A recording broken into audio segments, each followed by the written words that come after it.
Hello বন্ধুরা, মৈনাক চলে এলাম নতুন একটা ভিডিওতে। আজকে এই ভিডিওতে কথা বলবো জিতু কামালকে কেন্দ্র করে।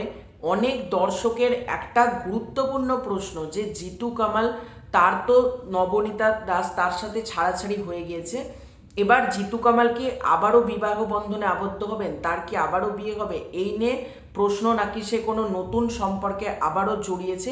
তো সম্প্রতি চোর সিনেমার পোস্টার লঞ্চ হয়েছে এবং সেখানে জিতু কামালকে প্রশ্ন করা হয় যে নতুন কোনো সম্পর্ক নিয়ে।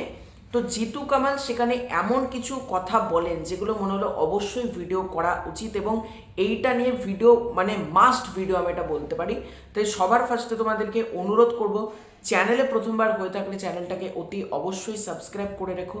তোমাদের যদি ভিডিওটা ভালো লাগে ভিডিওতে একটা লাইক করো, কমেন্ট করো। আগে সম্মানটা জরুরি, যার সঙ্গে সম্পর্ক তার নাম। নতুন প্রেম প্রসঙ্গে মুখ খুললেন চিরদিনই তুমি যে আমারে জিতু কামাল। জনপ্রিয়তার শিখরে থেকেও ব্যক্তিগত জীবন নীরব। অভিনেতার কথায় বাড়লো রহস্য, জীবনে কি এসেছে নয়া বসন্ত, এরকমভাবে একটা প্রতিবেদন বার করা হয়।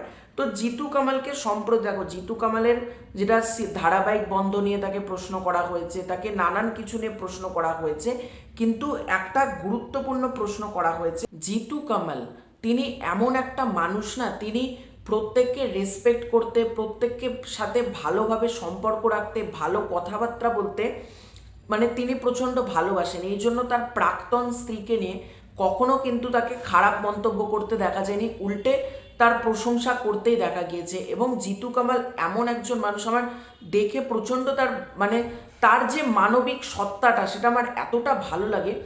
এই মানুষটা চাইলেই কিন্তু অনেকের এগেনস্টে অনেক কিছু অ্যালিগেশন লাগাতেই পারে, কিন্তু কখনো কিন্তু কারোর নামে অ্যালিগেশন লাগায় না, বরং ভুল হলে, কোনো কিছু ঘটনা যদি ভুল ঘটে থাকে, সে কিন্তু বেশিরভাগ দোষ তার নিজের ঘাড়েই দিয়ে দেয়, যে আমার জন্য হয়েছে, কারণ আমারও ভুল ছিল, এরকম বলে। এই জন্যই সত্যি বলছি, এই মানুষটার প্রতি রেসপেক্ট আমার অনেক বেড়ে গিয়েছে, এবং তার প্রতি রেসপেক্ট অনেকটা আমার বেশিও।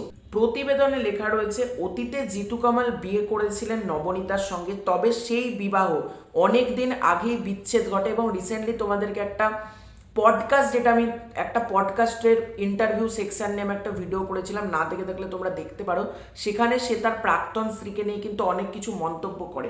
বিচ্ছেদের কারণ নিয়ে কেউই মুখ খোলেননি, শুধুমাত্র জানানো হয়েছিল তাদের পথ আলাদা হয়ে গেছে। এরপর থেকে জিতুর ব্যক্তিগত জীবনে কেউ নতুনভাবে দেখা যায়নি। আর অনুরাগীদের কৌতূহল চরমে পৌঁছেছে যে তিনি কি নতুন কোনো সম্পর্কে জড়িয়েছে। সম্প্রতি এক সাক্ষাৎকারে জিতু কামালকে তার বর্তমান সম্পর্ক নিয়ে প্রশ্ন করা হলে তিনি সরাসরি জানিয়েছেন কেউ নেই। ভালো করে শোনো, তিনি সরাসরি জানিয়েছেন কেউ নেই। তবে পরে যখন প্রশ্ন আসে কেউ নেই বলার মধ্যেও কেউ আছে, তখন অভিনেতা আরও পরিষ্কারভাবে বলেন, যার সঙ্গে সম্পর্ক হবে তার নাম যদি সামনে নাই আনতে পারি সেটা অপমান হিসেবে ধরা হবে। এভাবে জিতু কামাল তার ব্যক্তিগত জীবনকে সম্মান এবং গোপনীয়তার ভাবে প্রকাশ করেছেন। অভিনেতার এই বক্তব্য অনুরাগীদের মধ্যে এক নতুন উত্তেজনার সৃষ্টি করেছে। তিনি স্পষ্টভাবে বলেছেন যে নিজের ব্যক্তিগত জীবন নিয়ে তিনি যেদিন স্বচ্ছ থাকবেন সেই দিনই সব কিছু প্রকাশ্যে আনবেন। জিতুর এই সংযমী এবং সতর্ক অবস্থান অনুরাগীদের মনে আরও আগ্রহী করে তুলেছে এবং তার প্রতি সম্মান অনেকটাই বেড়ে গেছে। এবার দেখো, জিতু কামাল যেটা বলছেন যে শুধুমাত্র মানে কেউ আছে এটা প্রকাশ্যে বলার জন্য বা না বলার জন্য, এরকম কিন্তু না। ব্যাপারটা জিতু কামাল ক্লিয়ারলি বলছেন কেউ নেই। আর যদি কেউ থাকতো বা যদি কোনো সে নতুন কোনো সম্পর্কে জড়াতেন, অবশ্যই সেটা প্রকাশ্যে তিনি বলতেন। আর যদি তিনি না বলতেন তাহলে সেই ব্যক্তিটিকেও তো অপমান করা। জিতু কামাল কিন্তু এটাই বলছেন যে আপাতত কেউ নেই, এবং যদি কেউ থাকতো অবশ্যই কিন্তু সে সামনে বলতো। এবং এটা আমার দেখে খুব ভালো লাগলো। এবং এটাও লেখা হচ্ছে অনুরাগীদের তার প্রতি সম্মান অনেকটা বেড়ে গিয়েছে, বাড়বে নাই বা কেন, এই মানুষটা এমন উচ্চতায় নিজেকে নিয়ে গেছেন, সম্মান অবশ্যই বাড়বে তার প্রতি। এবং প্রতিটা দর্শক তাকে রেসপেক্ট করে, তাকে প্রচণ্ড ভালোবাসে। এটা দেখে আমার প্রচণ্ড ভালো লাগে।